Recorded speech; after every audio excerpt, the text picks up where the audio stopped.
राम राम दोस्तों, ज्योतिष के इस विशेष कार्यक्रम में आपका फिर से स्वागत है।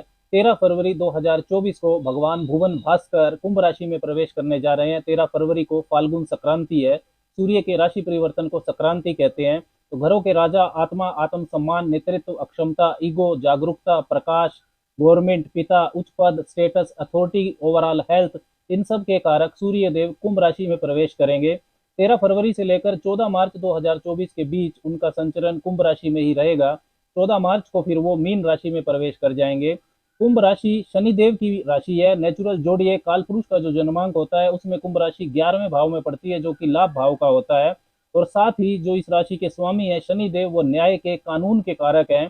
तो कुंभ राशि सिर्फ एक व्यक्ति के लाभ की बात नहीं करती है, सभी के लाभ की, सोसाइटी इन लार्ज, पूरे समाज के लाभ की बात करती है। नेटवर्किंग, समाज सुधार की राशि है कुंभ। ऐसी वैज्ञानिक सोच जिससे पूरे समाज का भला हो, ये कुंभ राशि की विशेषता होती है।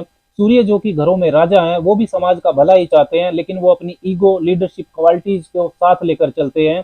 इसलिए ईगो, पद, प्रतिष्ठा, प्रसिद्धि का जो तत्व है, पर्सनल फेम का जो एलिमेंट है, वो कमजोर पड़ जाता है जब सूर्य कुंभ राशि में गोचर करते हैं। इसीलिए कुंभ राशि सूर्य के लिए शत्रु स्थान भी है। सूर्य का ये राशि परिवर्तन इसलिए भी विशेष है कि सूर्य ना सिर्फ वो कुंभ राशि में रहेंगे, बल्कि कुंभ राशि के स्वामी शनिदेव भी सूर्य के साथ ही रहने वाले हैं। सूर्य और शनि की युति बनेगी। सूर्य और शनि पिता पुत्र हैं, लेकिन जो शनिदेव हैं वो सूर्य को शत्रु समझते हैं। सूर्य हालांकि शनि को शत्रु नहीं समझते हैं। शनिदेव जनता के, अनुशासन के, व्यवस्था, स्ट्रक्चर एंड ऑर्डर के कारक हैं। इसलिए सूर्य शनि की युति से व्यक्ति की जिम्मेदारियां बढ़ जाती है, ईगो पीछे छूट जाती है। इसीलिए इस युति के प्रभाव से बहुत बार आत्म सम्मान को चोट भी लग सकती है। सूर्य शनि की युति का महत्वपूर्ण पहलू ये भी है कि शनि इस दौरान अस्त भी होंगे, सैटर्न कंबस्ट भी रहेंगे। प्राचीन शास्त्र ये कहते हैं कि शनिदेव जब सूर्य से 15 डिग्री आगे पीछे होते हैं तो वो अस्त हो जाते हैं। तो 12 फरवरी से लेकर 17 मार्च 2024 के बीच शनि अस्त रहेंगे। लेकिन प्रैक्टिकली ये भी देखने में आता है कि जब शनिदेव 5 डिग्री सूर्य से आगे पीछे होते हैं, तभी वास्तविक रूप में शनि के अस्त होने का फल मिलता है। तो 24 फरवरी से लेकर 6 मार्च 2024 के बीच 10-11 दिनों के लिए ही शनिदेव के अस्त होने का फल मिलेगा। अस्त यानी कंबस्ट होना। इसका अर्थ समझे तो सूर्य क्योंकि बहुत ही प्रकाशवान और ऊर्जा देने वाले ग्रह हैं, जब कोई ग्रह सूर्य के बहुत नजदीक आ जाता है तो वो अस्त कहलाता है। मतलब उस ग्रह के गुण, फल देने की अक्षमता कमजोर पड़ जाती है। उस वक्त वो आपके लिए शुभ है तो वो शुभ फल नहीं दे पाता, और यदि वो आपके लिए अशुभ है तो वो अशुभ फल नहीं दे पाता। सूर्य के कुंभ राशि के गोचर के दौरान, मतलब 13 फरवरी से लेकर 14 मार्च के बीच में, 20 फरवरी से लेकर 7 मार्च के मध्य बुध भी कुंभ राशि में ही गोचर करेंगे। बुध शनि और सूर्य दोनों के ही मित्र हैं, तो इनका प्रभाव भी सूर्य शनि की युति के प्रभाव को बदल सकता है। इसके अलावा शुक्र भी 7 मार्च के बाद कुंभ राशि में ही गोचर करेंगे। तो इन सारे तथ्यों को ध्यान में रखते हुए सूर्य के कुंभ राशि में गोचर फल को समझना चाहिए। तो अब बात करते हैं कि सूर्य के कुंभ राशि में संचरण के दौरान मेष वालों पर, एरीज पीपल पर इसका क्या प्रभाव पड़ेगा। जन्म की राशि चंद्र राशि पर यह वीडियो आधारित है। आप इसको लगन की राशि से भी देख सकते हैं। अच्छा तो यही होगा कि आप इसको दोनों से देखिए। यदि दोनों से गोचर फल आपको शुभ मिलता है तो यह काफी ग्रोथ वाला पीरियड है आपके लिए।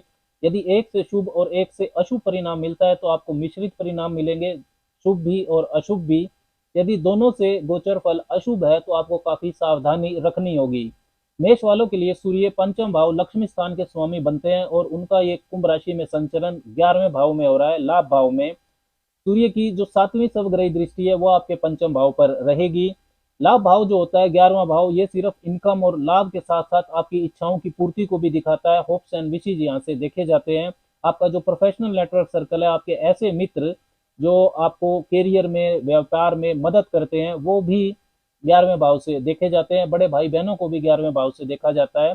शनि क्योंकि अस्त रहेंगे 11वें भाव में कुछ दिनों के लिए, तो शनि की जो तीसरी, 7वीं और 10वीं दृष्टियां हैं, जो कि आपके पहले भाव, पंचम भाव और आपके अष्टम भाव पर जा रही हैं, तो इनका जो प्रभाव है दृष्टियों का वो कम हो जाएगा। ये तीनों ही दृष्टियां शत्रु दृष्टियां हैं शनिदेव की। सबसे पहले देखें तो शनिदेव की जो तीसरी नीच दृष्टि है वो आपके पहले भाव पर ही रहेगी, जहां पर देवगुरु बृहस्पति गोचर कर रहे हैं।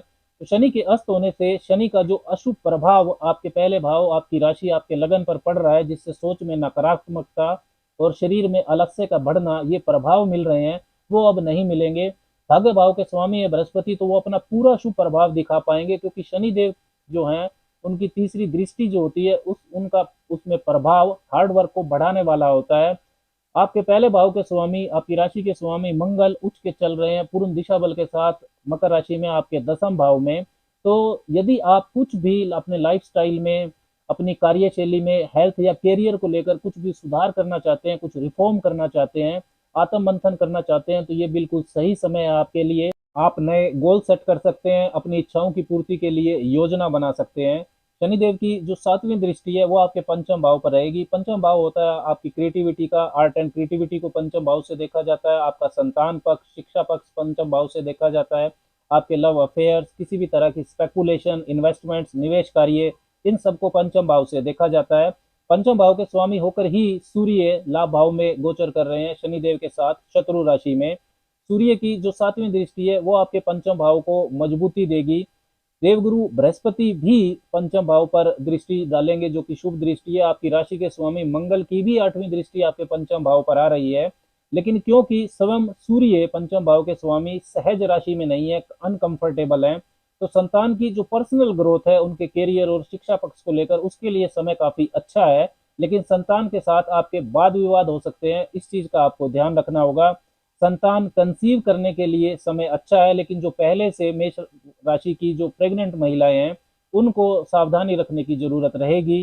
छात्रों के लिए ये समय काफी पॉजिटिव परिणाम दे सकता है। कंपटीशन एग्जाम में आपको सफलता मिल सकती है। लव अफेयर्स में आपकी नई शुरुआत हो सकती है, लेकिन पहले के रिलेशन में आपके ईगो इश्यूज हो सकते हैं, मतभेद हो सकते हैं। पास्ट इन्वेस्टमेंट, यानी कि पहले से आपने कोई इन्वेस्टमेंट अगर स्टॉक मार्केट में या किसी भी तरीके से करके रखी है तो उसका अच्छा रिटर्न आपको मिल सकता है, लेकिन नई इन्वेस्टमेंट के लिए ये समय सही नहीं है।